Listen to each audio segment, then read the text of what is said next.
Sud Radio, la France à découvrir, Christophe Gicquel. Bonjour, et dans la France à découvrir aujourd'hui, nous partons seuls, en couple, en famille, entre potes, mettre un pied devant l'autre et recommencer, car avec la natation et le vélo, la marche, la rando, la petite balade est un des sports préférés des Français. Une activité saine qui devient à la mode, boostée par les confinements et le stress lié à cette épidémie que nous traversons. On compte ainsi dans notre pays 18 millions de personnes qui se baladent, qui marchent ou se promènent régulièrement. Pour eux, la France est donc un immense terrain de jeu puisqu'il y a 180 000 km d'itinéraires balisés par la FFR, la Fédération Française de la Randonnée Pédestre, une fédé à la santé insolente, fière de compter 250 000 licenciés. Et les médecins recommandent de plus en plus la marche régulière comme un vrai médicament préventif. Bref, dans cette émission, vous apprendrez que le GR20 Corse n'est plus ce qu'il était. Comment vendre une bonne petite balade à pied à vos ados? Qu'est-ce que la marche produit dans notre corps? Pourquoi les bénévoles de la Fédération balisent? Et comment la marche en ville gagne du terrain? Amis auditeurs, attention, après avoir écouté cette émission, vous aurez envie d'acheter une bonne paire de chaussures, un bon sac à dos et bien sûr une gourde. Vous êtes prévenus. Sud Radio, la France à découvrir, Christophe Gicquel. Et pour la France à découvrir, nous allons découvrir la randonnée, enfin redécouvrir, car beaucoup d'entre vous marchez, amis auditeurs de Sud Radio. Et pour en parler, nous accueillons Séverine Ikaoui, directrice des relations extérieures de la Fédération Française de Randonnée Pédestre. Bonjour. Vous allez bien, Séverine? Ah, parfaitement. Je vous ferai pas l'offense, vous demandez si vous êtes venu à pied, non pas du tout. Non, j'habite un petit peu loin pour oui, être venu à pied, ça. et puis il fait pas très beau sur Paris aujourd'hui. C'est un peu moche. Docteur Catherine Cabani, vous êtes médecin fédéral et diabétologue, et vous animez un club rando santé. Et vous nous parlerez des bienfaits de la marche qui sont nombreux. Nous accueillerons aussi Daniel Bidot, qui est président de la commission Sentier itinéraire et anime le Rando Évasion à Reims. Et puis Sophie Chipon, qui nous parlera, elle, de l'Europe. Mais alors tout de suite, on va commencer avec vous, Séverine. Parlez-nous de la Fédération Française de Randonnée Pédestre. J'ai dit qu'elle avait une santé insolente, c'est vrai, 20 000 bénévoles, 8 000 baliseurs, 10 000 animateurs. Qu'est-ce qu'on peut faire de plus ? Ah, qu'est-ce qu'on peut faire de plus? Plein de choses. Mais certainement plein de choses. Déjà, il faut consolider ce bel édifice. 1947. C'est ça. Ouais, 1947. Personne n'était né autour de cette table. C'est ça. Le balisage du premier GR, Ouais. qui bizarrement n'était pas un le GR pour les non-initiés. Alors, le premier sentier de grande randonnée. D'accord. GR, qui sont ces grands itinéraires qui, on va dire, sillonnent le territoire, qui souvent couvrent plusieurs régions, plusieurs départements. Alors, vous citiez tout à l'heure le GR20, très emblématique en Corse.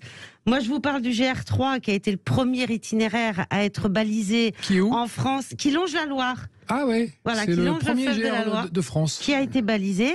Dans quelle ville à peu près? Dans quel coin de la Loire? Orléans. À Orléans. Juste tout. à côté d'Orléans, la première balise. Et puis voilà, on peut en citer beaucoup. Le GR préféré des Français cette année? Et alors il paraissait, on dit, que c'était le Corse. Alors, Pas du tout. Ça dépend quels critères on prend. Ah. Jusqu'à présent, ce qui nous permettait de dire que les GR avaient, on va dire, le goût, l'enthousiasme des randonneurs, c'était les ventes de nos guides. D'accord. Et le GR20 a été pendant effectivement très longtemps le guide, le topo guide de la fédération le plus vendu. Mais depuis 5 ans, on propose chaque automne, au mois de novembre, sur le site internet de la fédération, on propose donc aux internautes randonneurs d'élire leur GR préféré pour l'année suivante. Comme le village préféré des Français. Oui, le village préféré des Français, ou Miss France, comme vous voulez. Ou Miss France, bien sûr. Ou les deux, enfin tout. Voilà. Et donc, pour l'année 2022, c'est le Tour de Belle-Île-en-Mer. Ah ouais. Le GR 340. Qu'est-ce qu'il a de spécial et de génial, ce tour? Alors, ce qu'il a de génial, il est sur la côte? c'est ça, c'est que vous ne quittez jamais la mer des yeux en randonnant. Donc, ça, c'est juste du bonheur. En combien de temps on le fait, celui-là? Alors, si vous voulez le faire d'un seul coup, c'est une dizaine de jours. Ah, quand même, oui. Mais par petits morceaux, c'est bien aussi. Surtout que Belle-Île, c'est très très bien organisé. Vous avez un service de bus qui vous permet de construire des étapes et de retourner à votre lieu d'hébergement le soir et puis de reprendre une autre étape le lendemain. Donc c'est une très très belle destination en ce moment. Docteur, est-il vrai qu'il y a un effet Covid sur la marche depuis 2 ans et qu'on insiste de la part des Français à un retour vers des activités de plein air et une reconnexion avec la nature et donc avec la santé? Oui, le retour aux activités de plein air est évident. On a bien vu aux sorties des confinements qu'il y avait une envie d'être dehors. En plus, après le premier confinement, il faisait extrêmement beau, donc tout le monde était dehors. Et puis, on voit cette année, et l'année dernière aussi d'ailleurs, à la rentrée de septembre, vraiment une augmentation du nombre de personnes qui courent, qui marchent, qui sont vraiment à l'extérieur. Et en randonnée, pas seulement en randonnée, mais aussi en marche nordique, puisqu'on s'occupe aussi de la marche nordique, on voit énormément de gens après le Covid. Donc un effet Covid. Et puis quand même, on dit beaucoup maintenant que l'activité physique à l'extérieur améliore l'immunité. Donc tout le monde essaye de faire quelque chose pour ça. C'est vrai, il y a des études cliniques qui le prouvent, qui le montrent. D'accord. Et avant de parler un peu justement de ces effets bénéfiques sur la santé, on va écouter la définition de la marche en 97 que nous donnait Benoît Poelvoorde. Écoutez, vous me direz si vous êtes d'accord. Les randonneurs. Le plus important, c'est de trouver son rythme, de marcher régulièrement. N'essayez surtout pas d'imiter les autres. Hein, non. Si quelqu'un prend du retard, c'est pas un problème, on l'attendra. On n'est pas ici pour faire une compétition ou je ne sais quoi. On est ici pour profiter de la nature. On est ici pour profiter de la nature et on n'est pas en compétition. Est-ce que c'est ça l'esprit de la marche à la Fédération ? Je crois qu'il a tout bon dans cette définition. Il est bon, hein. Effectivement. Quand on interroge nos licenciés pour leur demander pourquoi ils marchent, quelles sont leurs principales motivations. Alors, le trio de tête... le premier, c'est la convivialité, retrouver du monde, partager cette activité avec d'autres. Souvent, alors on souligne que la marche, c'est quand même une activité physique qu'on peut faire en discutant, en tapant la bavette. Mais qui est assez douce et non traumatisante, on est d'accord, docteur ? Chacun a son rythme. Oui. Il y en a qui veulent la faire d'une manière soutenue, musclée et engageante physiquement. C'est possible. Qu'est-ce qu'on peut risquer dans une marche ? Une foulure au pire, quoi. Enfin, ou une chute peut-être, mais bon. Il y a quand même quelques chutes dans l'été. Et puis, mais physiquement, sur les épaules, les muscles... On va dire en ce moment une glissade dans la boue quand même. Oui, ça peut se faire. Oui, ça arrive quand même souvent, mais c'est souvent assez peu traumatisant. Ouais. Et non, au niveau des bras, il n'y a pas de risque. Il n'y a vraiment pas de risque au niveau articulaire ou traumatique, c'est vraiment très très faible. Alors justement, sur un plan physiologique, pourquoi c'est bon de marcher avec des bâtons, par exemple ? Alors ça peut aider de marcher avec des bâtons, mais c'est pas obligatoire. Ça, c'est la marche nordique, hein ? Alors, il y a deux façons de marcher avec les bâtons. En marche classique, les bâtons vont aider pour les montées et soulager quand même les genoux. Autant en montée qu'en descente. D'ailleurs, en descente, ça soulage vraiment bien les genoux et les articulations. Donc, si on est soit un peu fatigué, soit un peu en surpoids, soit simplement si on veut en garder sous la pédale et faire plusieurs jours de suite, marcher avec des bâtons, ça peut aider. Après, en marche nordique, c'est différent. Le bâton est un accessoire qui permet une propulsion. Donc, il y a un geste de marche nordique. On s'appuie pas dessus, non, en fait. Pas du tout. D'accord. On pousse à l'arrière. Ah, ok. Voilà. Et là, on augmente nettement la vitesse de marche. Et là, c'est vraiment une activité plus physique. Il y a une marche géniale que j'ai testée il y a 2 ans. C'est le longe-côte. J'ai trouvé ça formidable. Dans la mer, jusqu'à la taille, et on fait 1 kilomètre ou 2. C'est top, ça. En plus, souvent des femmes, on est entouré que par des... Si, c'est vrai quand même, c'est très féminin le longe-côte. C'est très féminin. Alors le longe-côte, oui, c'est une activité qui s'est développée beaucoup depuis 5-6 ans. Ouais. Alors au départ, c'est une création de Thomas Walline, qui était un entraîneur d'aviron et qui cherchait justement une activité physique pour ses athlètes, pour donc justement travailler aussi le haut du corps et quelque part, comme vient de le souligner le docteur Cabani, la randonnée, effectivement, est peu engageante au niveau du haut du corps. Et le longe-côte, alors, avec en plus, effectivement, le fait d'être immergé jusqu'au diaphragme. Et d'avoir cette résistance de l'eau. Et d'avoir cette résistance de l'eau, effectivement, complète l'exercice physique. Alors aujourd'hui... C'est un peu cardio, du coup, non ? Un peu plus que, on va dire, la marche terrestre. Un peu plus musclé aussi, parce qu'il y a quand même une résistance. Oui. Et puis, il faut penser que aussi les gens marchent dans l'eau de mer. Donc, il y a un effet direct de l'eau de mer sur la santé qui est reconnu. Oui, c'est vrai. Et alors, ce qui est amusant de souligner, c'est que vous parliez dans les définitions, la randonnée, c'est pas la compétition, c'est chacun à son rythme. Ouais. Eh bien, le longe-côte fait une petite exception à la règle, puisque c'est notre grande activité compétitive au sein de la fédération, puisqu'il y a un championnat de France de longe-côte, avec donc des clubs, avec des sélectives dans les régions et des clubs qui sont engagés dans un championnat de France. Donc, il y a aussi ce volet compétition, engagement physique et donc rendez-vous pour le prochain championnat de France au mois de juin à Sangatte. C'est génial. À Sangatte, ça se passera ? En 2022, ça se passera à Sangatte. Et je crois qu'il y a 14 000 adhérents, c'est ça, pour le longe-côte ? Licenciés spécifiquement longe-côte, oui, on est dans ces chiffres-là. Et c'est croissant ? Et c'est croissant depuis, je vous dis, 5-6 ans. Très bien. Restez donc avec nous, auditeurs de Sud Radio. Dans un instant, nous partons dans le Grand Est pour de bonnes idées de rando au milieu des vignobles et vous saurez pourquoi et comment 8000 bénévoles de la Fédération balisent rien que pour vous. Sud Radio, la France à découvrir. Christophe Gicquel. Et retour avec la Fédération française de la randonnée pédestre avec Séverine Ikaoui, directrice des relations extérieures, et le docteur Catherine Cabani, médecin diabétologue, qui anime elle-même un club de rando santé. Bravo docteur, c'est bien, parce que la santé c'est important et la marche y participe. C'est vrai que ça peut être un médicament préventif. Pas seulement préventif, curatif aussi. On en parlera tout à l'heure, ce sera très intéressant de développer ce volet. Mais pour l'instant, nous accueillons Daniel Bidot, président de la commission Sentiers et Itinéraires, Fédération Française Randonnée Grand Est. Bonjour Daniel. Bonjour à tous. Oh, on est ravis de vous entendre, cette voix dynamique, comme tous les adhérents de la Fédération Française de Randonnée. Vous allez bien ? Très bien. Alors, vous, Daniel, vous êtes dans un paysage de vignobles, vous êtes à Reims, les Ardennes, la vallée de la Meuse, le massif de l'Argonne, entre Sainte-Ménéhould, Verdun, une centaine de kilomètres de randonnée, le lac du Der, tout ça, c'est votre terrain de jeu à vous ? Oui, tout à fait. Mais il y a beaucoup plus de 100 km. Ah bon ? Rien que dans la Marne, il y a 1400 km de chemin de randonnée. J'ai dit 100, mais il manque un zéro, effectivement. Il manque un zéro. Alors, votre travail consiste, vous, Daniel, à baliser, entre autres, les sentiers de randonnée. Comment vous faites ? Ça vous prend combien de temps par an et ça consiste en quoi ? Vous mettre de la peinture rouge et blanche sur les petits arbres, c'est ça ? Ah, c'est pas uniquement que ça.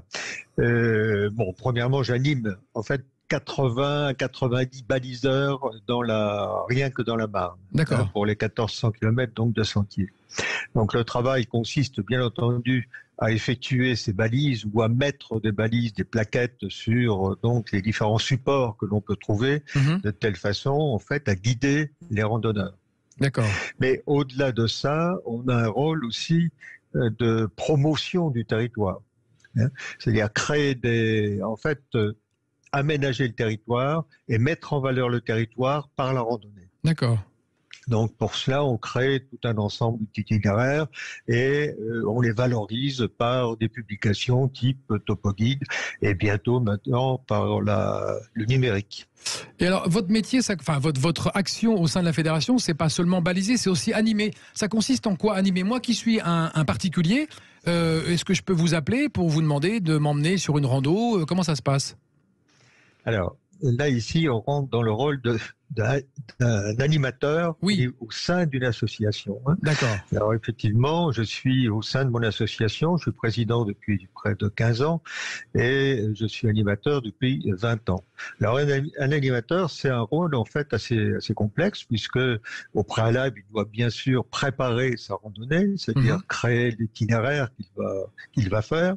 Et ensuite, il va donc assurer le déplacement en fait du groupe, ceci en toute sécurité. D'accord. La première des préoccupations, c'est la sécurité et de ne pas se perdre. C'est la sécurité.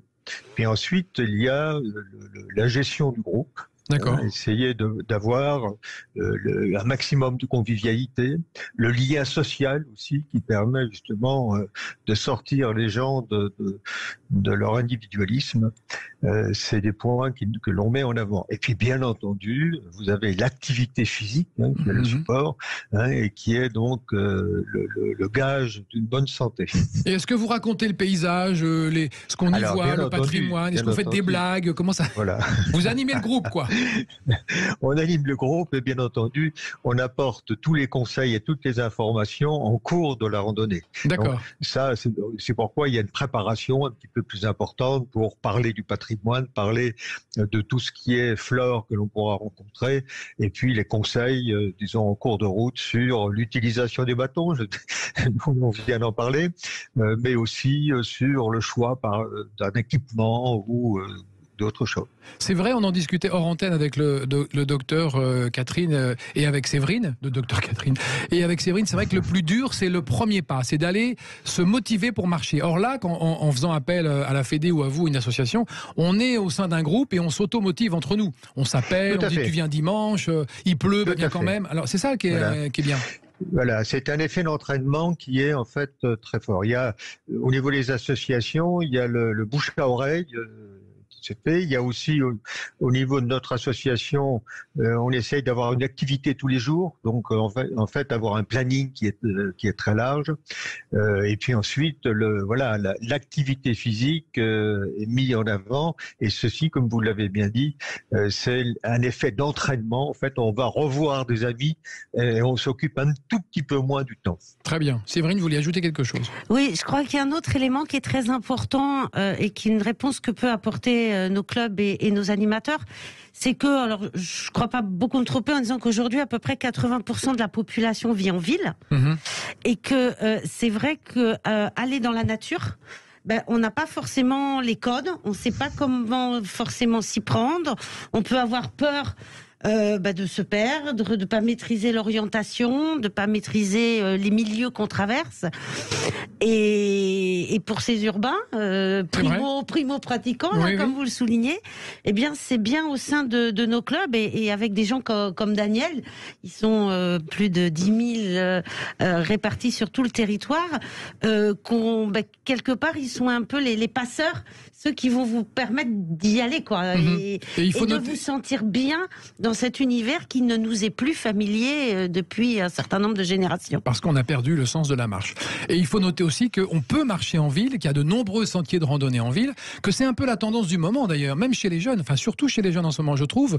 Ils regardent des applis, ils savent combien de minutes ils ont, et ils disent plutôt que prendre le métro ou le bus, je vais marcher 18 minutes, c'est pas la mort. C'est vrai, c'est vraiment la tendance. Alors, prenons ville, Paris par exemple. Alors, prenons au hasard Paris. Alors, surtout que Paris, en la matière, à l'histoire, parce que les premiers itinéraires dans Paris qui ont été balisés, ce sont 2 traversées, la nord-sud et la est-ouest, qui relient les 2 bois, Vincennes et Boulogne, et qui ont été balisés il y a plus de 20 ans maintenant. Donc effectivement, là, il y a toute une histoire, et puis alors ça donc il y a des petites indications de balise regardez bien sur les Parisiens, murs. J'ai pas vu sur ça. les poteaux, sur les réverbères. Jaune et rouge. Jaune et rouge, absolument. Et donc ça s'est développé et nous avons inauguré, alors ça fait 2 ans maintenant, le nouveau GR parisien, qui est le GR 75. On s'est foulé pour trouver le numéro.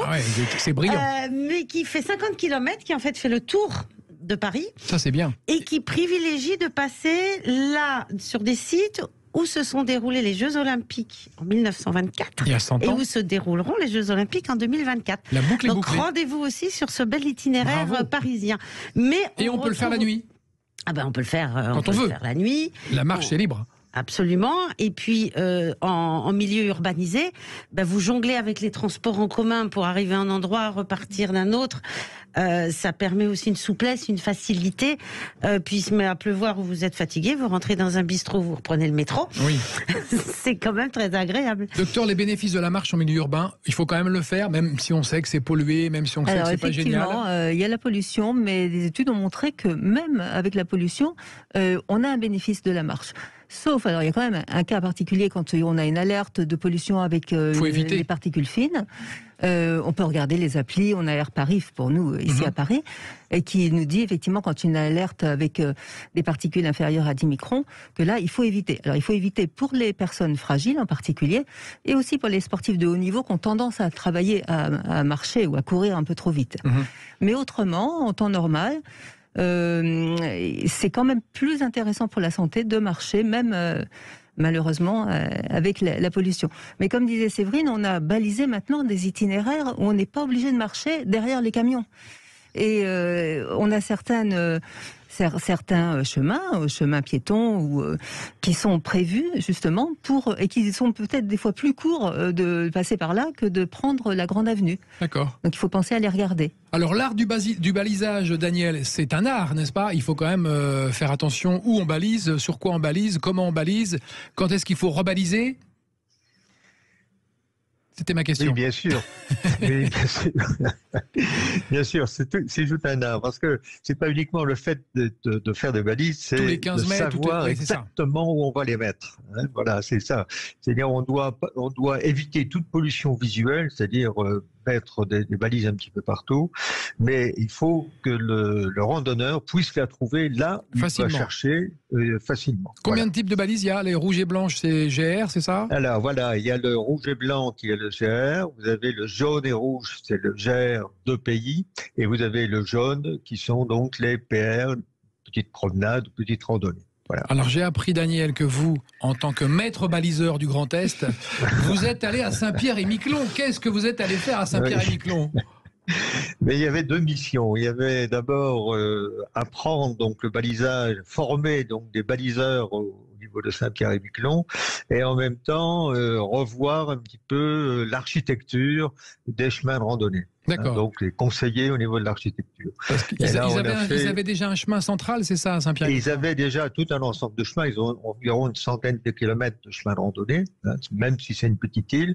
Et on a transformé en fait l'ensemble de ces chemins de randonnée en ce qu'on appelle des réseaux de carrefour, c'est-à-dire pour donner en fait toutes les possibilités aux randonneurs de pouvoir utiliser tel ou tel tronçon à leur convenance et constituer ainsi la longueur de la randonnée qu'ils souhaitent. Rappelons que dans les dom-toms, c'est quand même un terrain de jeu formidable pour la randonnée. Je pensais à La Réunion, on en parlait. Saint-Pierre-et-Miquelon, la Guadeloupe, Martinique. Oh, c'est génial.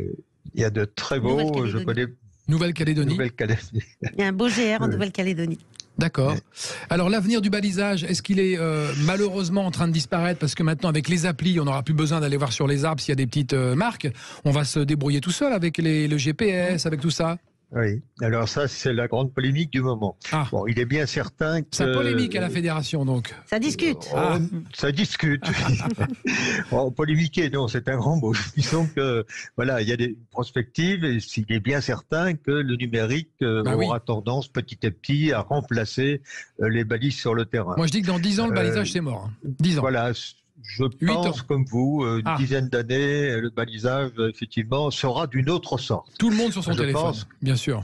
Tout le monde aura les applications sur le téléphone, mais par contre, je pense quand même que les carrefours, c'est-à-dire les points d'intersection entre les chemins de randonnée, seront toujours marqués, parce qu'en fait, ça sera un point de balise pour constituer en fait l'itinéraire que l'on souhaite.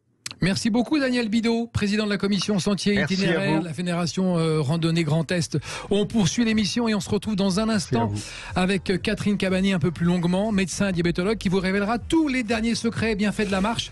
Perte de poids, tension artérielle, mauvais cholestérol, diminution du stress. On vous dit tout, à tout de suite. Radio La France à découvrir, Christophe Gicquel. Et dans La France à découvrir, nous parlons de marche avec la Fédération Française de Randonnée Pédestre de France. Mais c'est vrai, c'est important de le dire. Et avec le docteur Cabani, on va parler un peu plus des effets de la marche sur la santé. Alors on parlait tout à l'heure de la perte de poids, la tension artérielle, du mauvais cholestérol, de la diminution du stress. Est-ce que c'est vrai que tout ça est concerné par la marche et que la marche aide à lutter?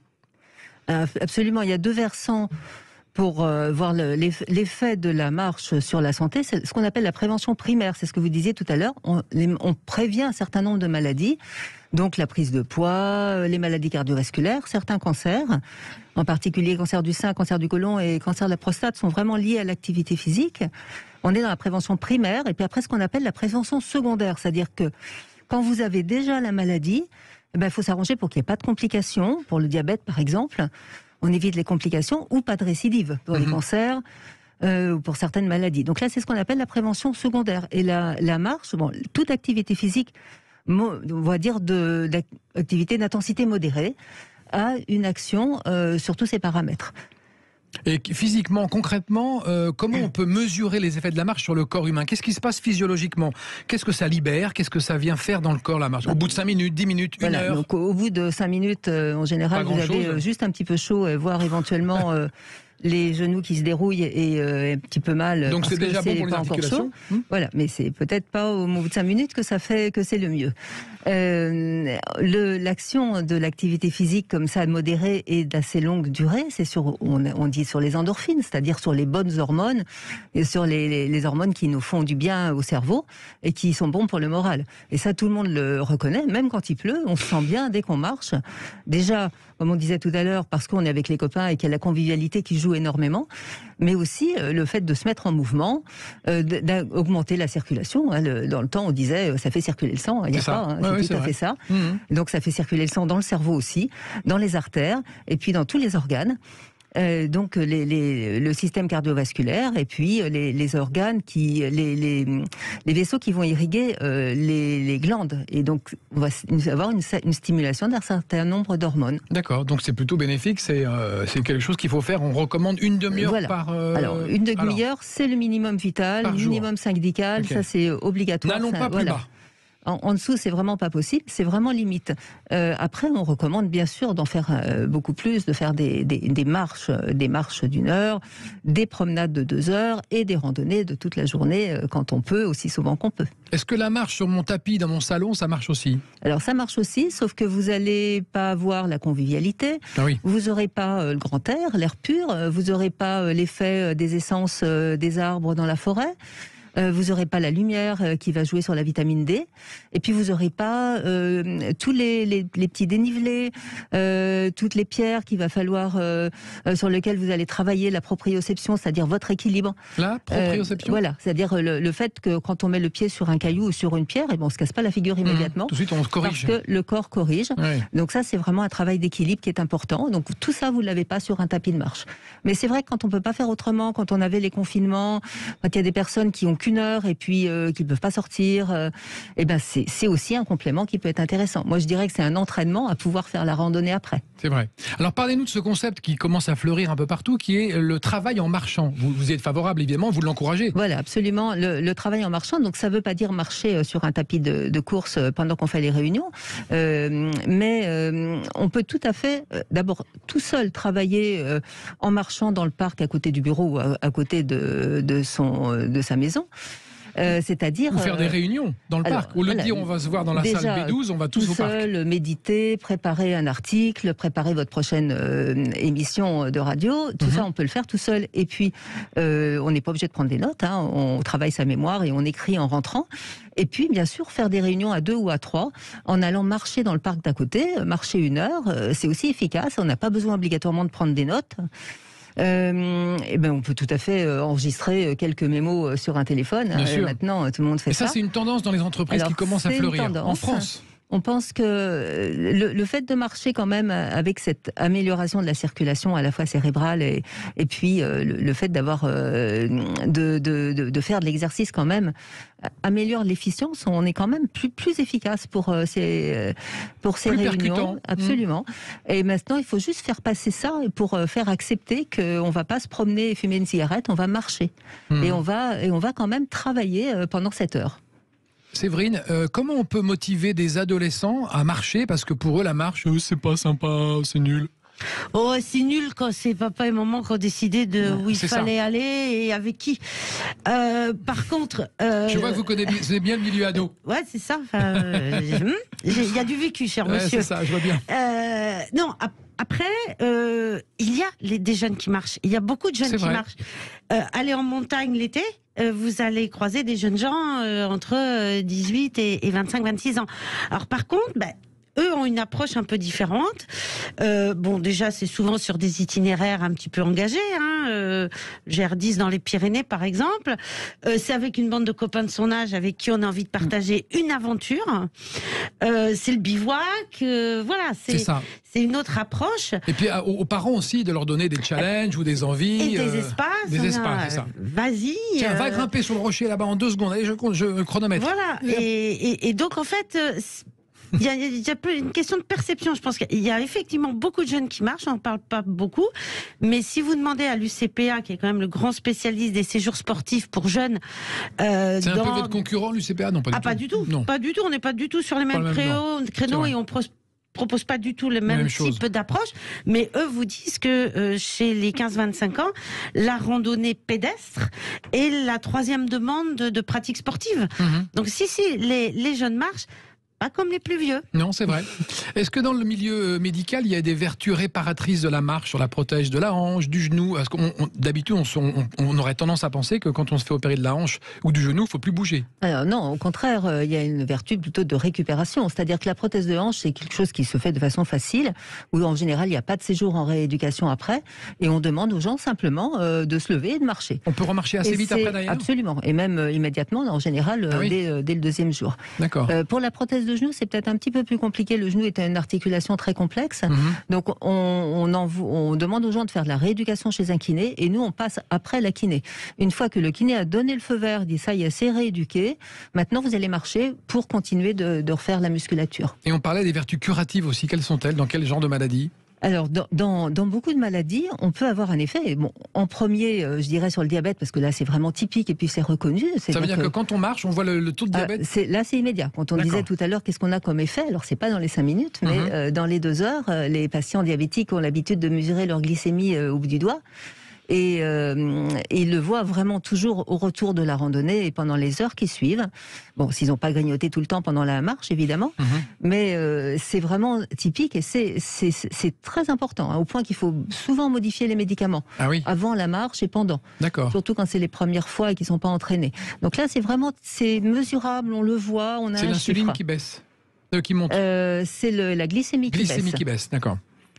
Donc là, on a un effet direct. Après, c'est l'effet au long cours. Donc, par exemple, quelqu'un qui a perdu du poids en faisant attention avec un régime et une activité physique va stabiliser son poids grâce à la marche très, très régulière. D'accord. Parce que la perte de poids, malheureusement, ça se stabilise très, très difficilement. Et seulement grâce à une activité physique régulière, la marche, c'est ce qu'on peut faire le plus facilement.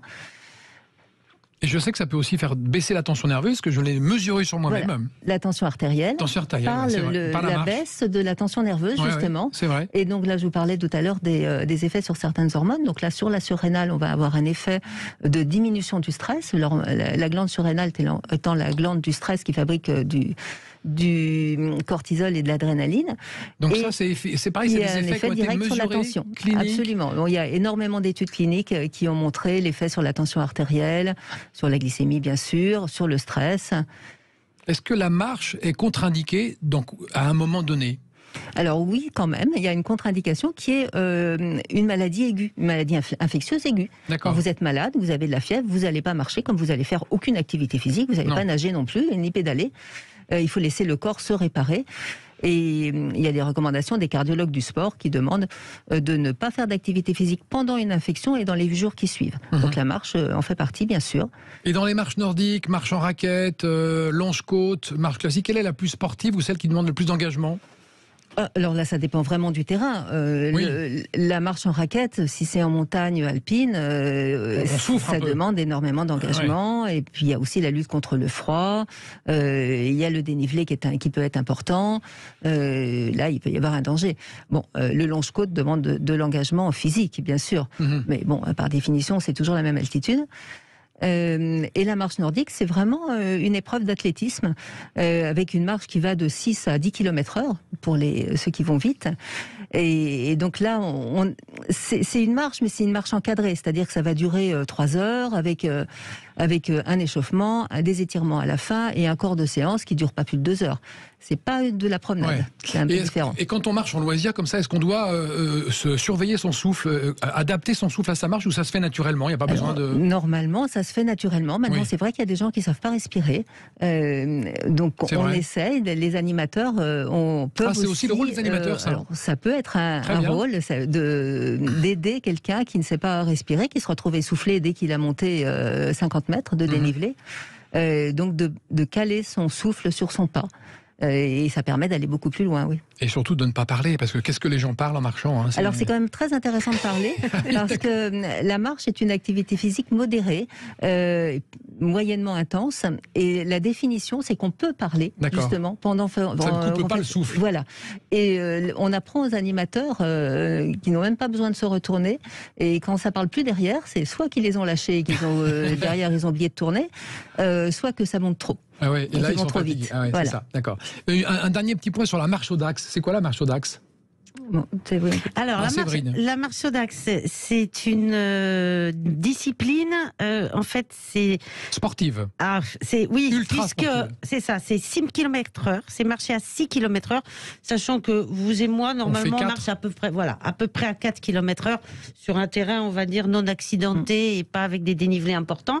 Donc, la marche au Dax, c'est 6 km/h sur de longues distances. D'accord. C'est-à-dire que vous avez un capitaine de marche, vous devez suivre son rythme.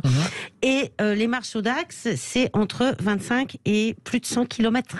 Génial, ça c'est bien. Donc, c'est effectivement un effort sur la durée. Et donc, c'est une discipline. C'est de l'endurance. Et encore une fois, c'est très, très encadré, très formaté. D'accord. Et c'est pour, on va dire, des personnes qui s'entraînent pour pouvoir arriver absolument à faire ce type de marche. Mais comme nous, autour de cette table, avec une belle silhouette tonique. C'est ça. Voilà.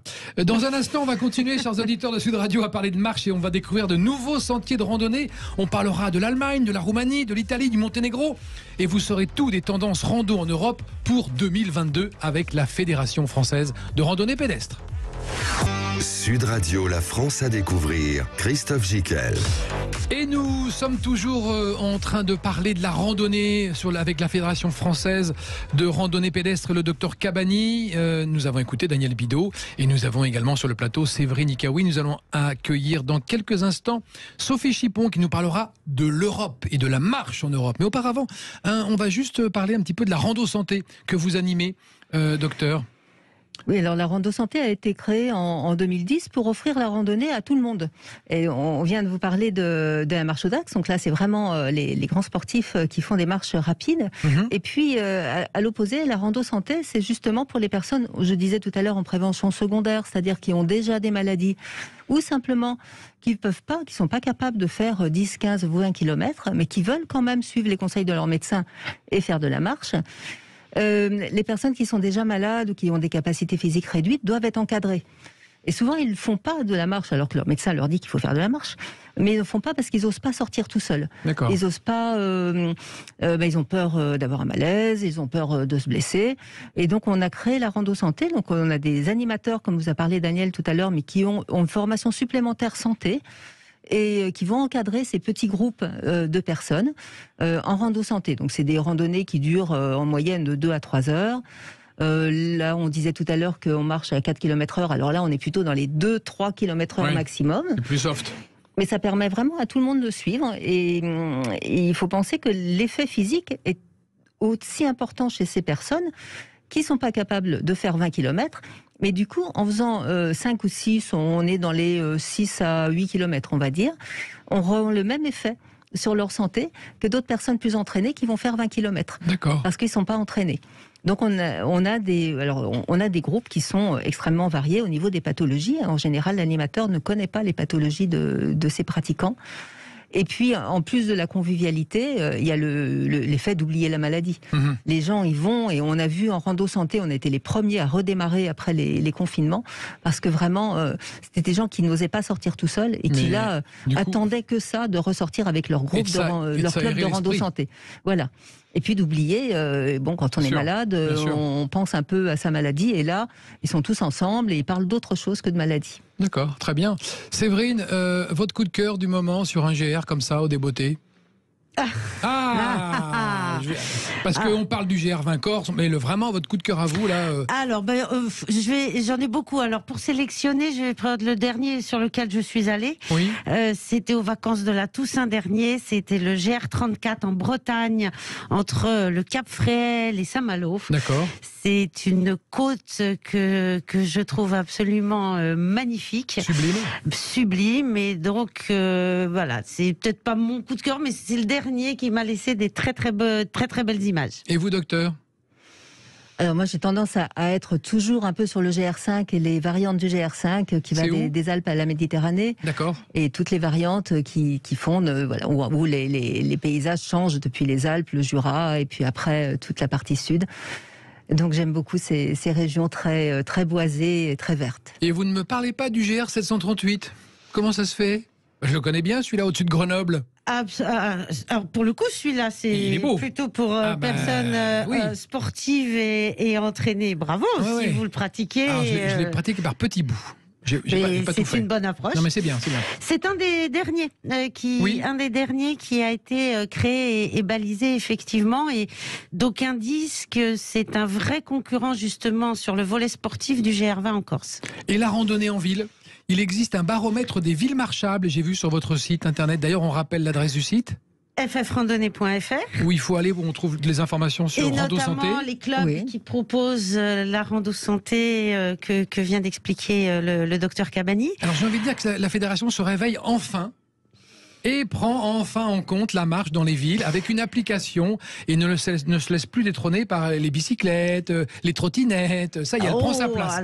Elle prend sa place. Elle prend sa place. Et donc elle a souhaité déjà prendre la température, donc pas un thermomètre mais un baromètre des villes marchables, et où effectivement, alors ça a été une enquête en ligne qui a été menée pendant 3 mois au début de l'année, presque 70 000 répondants. Et effectivement, l'idée était de dire mais où en est et quelle est la perception des gens sur la marche en ville. Alors, beaucoup de choses ont été confirmées sur l'inaccessibilité des trottoirs envahis par tout et n'importe quoi, la vitesse des véhicules automobiles, la difficulté effectivement d'avoir plusieurs modes de déplacement qui peuvent se retrouver en conflit. Bon, et ça nous fait maintenant donc une belle matière pour travailler, notamment avec les collectivités territoriales, les mairies, sur l'amélioration des conditions donc du déplacement à pied dans les villes. Donc bientôt, c'est un beau chantier que nous avons effectivement ouvert, et rendez-vous fin 2022 pour le 2e baromètre. Fin 2022. Voilà. Mais l'appli, on l'aura quand ? Alors l'appli... voilà. On en parlera plus tard. Non, l'informatique étant ce qu'elle est, allez, à 2 mois près, je pense que l'appli sera lancée au mois de septembre 2022. Génial, donc on aura l'appli de la fédération qu'on pourra télécharger et on verra comment aller dans toutes les villes de France. Les grandes villes. Petit à petit. D'accord. Sophie Chippon, vous êtes vice-présidente de la Fédération européenne de randonnée pédestre. Bonjour, bienvenue sur le plateau de Sud Radio. Bonjour à tous. Alors, qu'est-ce que j'apprends, Sophie, que les Allemands ont 3 fois plus de licenciés que nous ? Eh oui, c'est historique, c'est culturel. C'est ça. La pratique de la randonnée outre-Rhin est inscrite, je dirais, au programme éducatif. D'accord. D'approche du monde d'une manière générale. Vous avez un très bel arrière-plan derrière vous. Vous êtes où, au Québec, en Écosse, où ça ? Alors cet arrière-plan, c'est sur la grande traversée du Mercantour. Ah, très bien. C'est une randonnée que j'ai faite il y a 2 ans. Bravo, vous êtes raccord, pas mal. Fallait y penser. Un exemple, par exemple, de ce que vous faites au niveau européen. Je sais que vous qualifiez les sentiers, vous essayez d'uniformiser tout ça, et puis vous définissez des routes culturelles. C'est quoi les routes culturelles européennes pour marcher ? Alors, les routes culturelles, c'est au-delà des itinéraires existants, c'est d'établir, je dirais, ce qui fait sens dans le chemin. Oh là, c'est beau. Vous voyez, et donc à partir du moment où on a une logique, qu'elle soit historique, qu'elle soit culturelle, qu'elle soit cultuelle, eh bien c'est ça qui fait sens, et c'est ça qui va déterminer, si vous voulez, la réalité de cette route culturelle. Ça veut dire qu'on marchera et au fil des étapes, on aura comme ça du patrimoine à visiter, des choses, des bâtiments cultuels, une histoire lisible. Tout à fait. Et ça fait partie du cahier des charges établi par la Commission européenne pour qu'une route culturelle soit reconnue en tant que telle. Et la Via Francigena, qu'est-ce que c'est que cette Via Francigena, Sophie ? C'est une route de pèlerinage. Ça va de Canterbury jusqu'à Rome. Que dalle, 600 bornes, non ? 800 ? Plus ? Je ne sais pas, 1000, je me rappelle plus. 2000. Il faut des mois pour la faire. Exact. Et c'est au-delà du chemin qui en soi va d'un point à un autre. Ce qu'il faut bien prendre conscience, c'est que tout le long de ce chemin, il y a fatalement des étapes, mais chaque étape est liée à à un parcours, à une invitation, si vous voulez, à un parcours et qui est en lien avec ce pèlerinage. Et donc, tous les villages, toutes les villes, tous les lieux historiques qui jalonnent ce chemin font partie du patrimoine de cette route, de la Via Francigena, et cela forme une communauté. C'est-à-dire que c'est une association et tous les partenaires, je dirais tous les acteurs qui sont de part et d'autre du chemin font partie de l'association et de l'aventure. D'accord. Pour terminer, Sophie, les 3 pays qui se développent en ce moment pour nos amis auditeurs de Sud Radio et qu'il ne faudra pas louper, les 3 tendances. Alors, les 3 tendances, il y a une grosse tendance actuellement autour du Monténégro. L'Office de tourisme de ce pays fait un gros travail de promotion de son territoire à travers justement la randonnée pédestre. Et il y a également Chypre, qui a d'ailleurs fait appel à nos services, au service de la Fédération française de randonnée, et qui, au-delà de son itinéraire central qui traverse l'île, un petit peu comme le GR20 traverse la Corse, eh bien, ils sont dans la volonté de développer des itinéraires transverses. D'accord. Donc la Roumanie, c'est la région de Transylvanie, hein, c'est de la forêt. Voilà. Alors la Roumanie, si vous voulez, pour 2021 et 2022, c'est là qu'a lieu une grande manifestation européenne qu'on appelle l'Eurorando, que la France a initiée en 2001 et qui donc aujourd'hui permet à des randonneurs de toute l'Europe de se retrouver. Et du 11 au 18 septembre 2022, il y a une vingtaine de randonnées qui sont proposées autour de Sibiu. Sibiu, c'est une ville qui est au cœur de la Transylvanie. Et donc les randonneurs sont appelés à se retrouver là-bas à cette période pour cette Eurorando qui est comme un festival européen de la randonnée. On y sera, vous me reconnaîtrez facilement, j'aurai un sac à dos et une gourde. Donc, et des belles chaussures, parce qu'il faut des bonnes chaussures aussi pour marcher. Ce que je peux rajouter au-delà des points clés de ces 3 pays que nous avons cités, c'est que il y a des statistiques qui ont été établies très récemment en octobre 2021. Et je peux vous donner un chiffre qui va peut-être vous donner le vertige. Alors, en kilomètres en Europe, d'itinéraire, c'est 1 500 000 kilomètres. Ah mon Dieu! Et sur ces 1 500 000, c'est-à-dire c'est 350 mètres au kilomètre carré. Ah, quand même. D'itinéraires balisés. Et sur ces 1 500 000 kilomètres d'itinéraires européens balisés, il y a 1 200 000 qui sont balisés par des fédérations sportives, des fédérations européennes. Très bien. Et là, à l'intérieur de ce vaste réseau d'itinéraires, nous avons 12 itinéraires européens. D'accord. Et sur ces 12 itinéraires européens, qu'on appelle E1, E2 jusqu'à E12, sachez, messieurs, mesdames les auditeurs, que 8 itinéraires traversent la France. Bravo! Merci beaucoup Sophie de cet éclairage et de ce point sur les réseaux de marche en Europe, c'était brillant. Séverine, il faut qu'on va bientôt se quitter, vous avez 3 choses à nous dire. Bah oui, je sais. D'abord, très rapidement, on a 1 minute. En prenant une carte d'adhérent à la Fédé, on gagne quoi? On gagne une très bonne assurance pour son activité, on gagne plein d'avantages partenaires, la livraison gratuite des topos, des réductions. Alors ça, c'est le topo guide. Ça, c'est la collection, enfin un extrait de la collection des topo guides de la Fédération. Effectivement, ça, c'est la Bible. 230 titres au catalogue.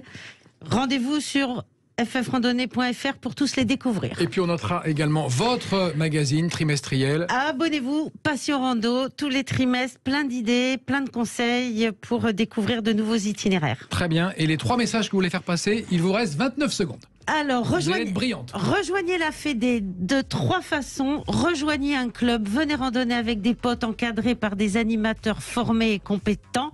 Faites un don sur mongr.fr pour nous aider à entretenir les itinéraires et les GR. Et si vous avez du temps, devenez bénévole au sein de la fédération. On vous attend. Bravo. Et il vous reste 6 secondes, docteur, pour dire la marche, c'est génial. Continuez, marchez, c'est bon pour la santé. Voilà, c'est bon pour la santé. Et comme on est en plein dedans pour l'épidémie, c'est bon aussi pour l'immunité. Profitez-en, marchez. Merci beaucoup, docteur Catherine Cabani et Séverine Ikaoui. Et on retrouve cette émission, bien sûr, en podcast. La suite avec Saroul, Pierre Chasseret et Laurence Perrault. Bonne soirée sur Sud Radio.